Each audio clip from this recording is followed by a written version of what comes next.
Karnataka CM మార్పు ఊహాగానాలకు తెరదించింది కాంగ్రెస్ అధినాయకత్వం. ముఖ్యమంత్రి మార్పు లేదని స్పష్టం చేసింది. సీఎంగా సిద్ధరామయ్యనే కొనసాగుతారని చెప్పింది. CM Siddaramaiah, deputy CM DK శివకుమార్లతో కాంగ్రెస్ అధిష్టానం పెద్దలు 6 గంటల పాటు సుదీర్ఘంగా చర్చించారు. సీఎంను మార్చే ఉద్దేశం లేదని క్లారిటీ ఇచ్చారు. సమావేశం తర్వాత సిద్ధరామయ్య, డీకే శివకుమార్లతో కలిసి బయటకొచ్చిన కేసీ వేణుగోపాల్, ఇతర కాంగ్రెస్ నాయకులు వారి సమక్షంలోనే మీడియాతో మాట్లాడారు. అయితే తాము సీఎం మార్పుపై ఎలాంటి చర్చ చేయలేదని కేసీ వేణుగోపాల్ వ్యాఖ్యానించారు. కేవలం రాజ్యసభ ఎన్నికలపైనే మాట్లాడామని చెప్పారు.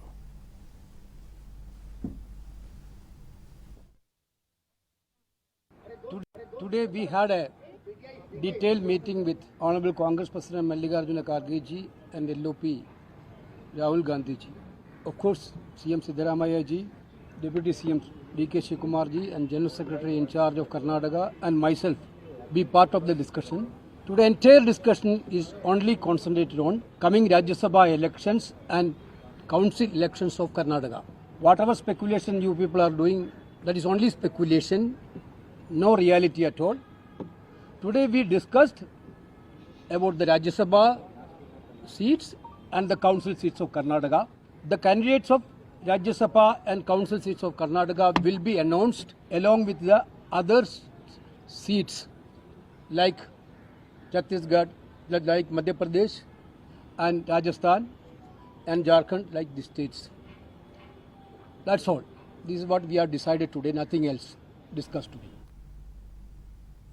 కర్ణాటక సీఎం మార్పు ఊహాగానాలకు తెరదించింది కాంగ్రెస్ అధినాయకత్వం. ముఖ్యమంత్రి మార్పు లేదని స్పష్టం చేసింది.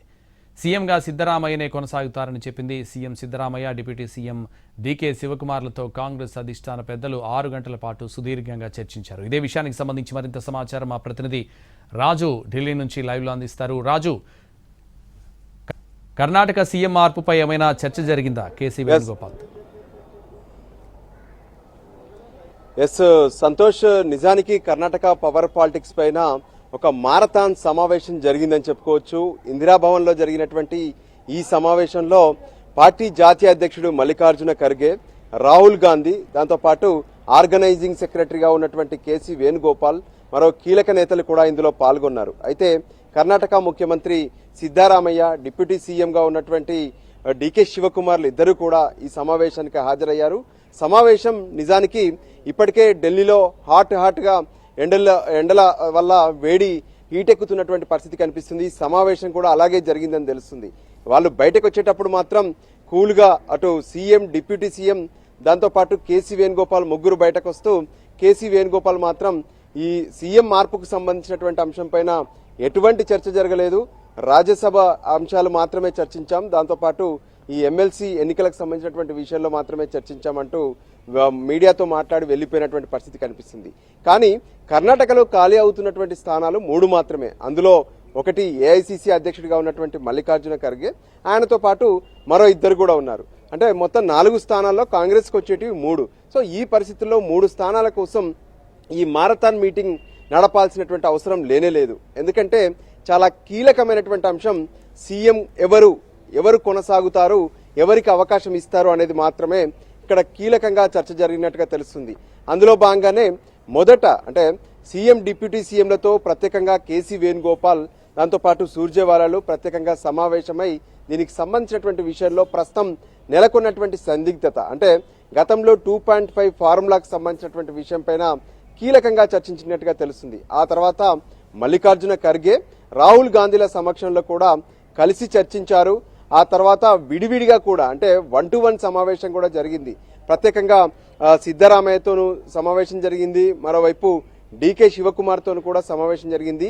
డీకే శివకుమార్ మాత్రం పార్టీ హైకమాండ్ పైన ఒక ప్రెజర్ తెస్తున్నారు. అంటే ఎప్పుడైతే 2023లో కర్ణాటకలో కాంగ్రెస్ ప్రభుత్వాన్ని ఏర్పాటు చేసినటువంటి క్రమంలోనే అప్పటికే ఫ్రంట్ రన్నర్ గా డీకే శివకుమార్ కూడా ఉన్నారు, పిసిసి చీఫ్ గా పనిచేశారు, పార్టీ కోసం పెద్ద ఎత్తున నేను రాష్ట్రమంతా తిరిగాను, పనిచేశానని కూడా చెప్పినటువంటి పరిస్థితి కనిపించింది. కానీ సిద్ధరామయ్య అంతకుముందే ముఖ్యమంత్రిగా పనిచేశారు. ఆయనకున్నటువంటి ట్రాక్ రికార్డు కావచ్చు, ఆయన సామాజిక సమీకరణాలు, వీటన్నిటిని పరిగణలోకి తీసుకున్నటువంటి హైకమాండ్ మొదటి 2.5 ఏళ్లు సిద్ధరామయ్య ముఖ్యమంత్రిగా ఉంటారంటూ చెప్తూనే ఆ తర్వాత ఏదైతే డీకే శివకుమార్ కు అవకాశం ఇస్తామని చెప్పారు. సో దానికి అనుగుణంగా 6 నెలల క్రితం నుంచే, అంటే ఇప్పటికే కర్ణాటకలో కాంగ్రెస్ ప్రభుత్వాన్ని ఏర్పాటు చేసి 3 ఏళ్లు పూర్తయింది.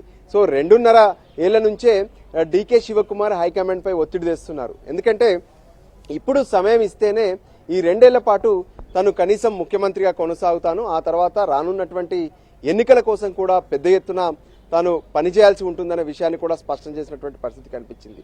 దానికి అనుగుణంగా ఏం జరగబోతుంది ఏంటి అనే దాని మీద చర్చ జరిగినప్పుడు సిద్ధరామయ్య మాత్రం తనకున్నటువంటి మెజార్టీ ఎమ్మెల్యేల మద్దతు, అంటే ప్రస్తుతం ఉన్నటువంటి ఎమ్మెల్యేలలో ఎక్కువగా ఆయన సామాజిక వర్గానికి సంబంధించినటువంటి వాళ్ళే ఉండడం, దాంతోపాటు తాను ముఖ్యమంత్రి నుంచి వెనక్కి తగ్గేది లేదనే విషయాన్ని కూడా పదే పదే స్పష్టం చేస్తూ వచ్చారు.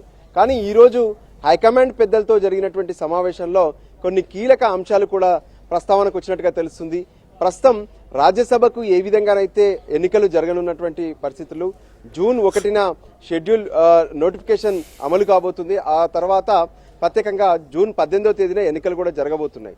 సో కర్ణాటక నుంచి ఉన్నటువంటి 3 స్థానాల్లో ఒక స్థానం నుంచి సిద్ధరామయ్యను సెంట్రల్ కు ఆహ్వానిస్తాము, మీరు రాజ్యసభ సభ్యులుగా జాతీయ రాజకీయాల్లోకి రావాలంటూ కూడా సిద్ధరామయ్యను కోరినట్టుగా తెలుస్తుంది. సో జాతీయ రాజకీయాల్లోకి రావడం వల్ల మునుముందు కాంగ్రెస్ చేసేటటువంటి పోరాటాలు కావచ్చు, భవిష్యత్తు ప్రణాళికల్లో కీలక భాగస్వామ్యంగా ఉంటారనే విషయాన్ని కూడా స్పష్టం చేసినట్టుగా తెలుస్తుంది. అదే సమయంలో డీకే శివకుమార్ కు అవకాశం ఇవ్వాలా లేదంటే ఇంకెవరికైనా అవకాశం ఇవ్వాలా అనే దాని మీద కూడా ఇంటర్నల్ గా చర్చలు జరిగాయి. అయితే డీకే శివకుమార్ కంటే అక్కడ ఉన్నటువంటి రాజకీయ సామాజిక పరిస్థితుల నేపథ్యంలో మరొకరికి అవకాశం ఇవ్వాలనే దాని మీద కూడా కొంత చర్చ జరిగినప్పటికీ హైకమాండ్ పెద్దలు మాత్రం డీకే శివకుమార్ వైపే తలొగ్గినట్టు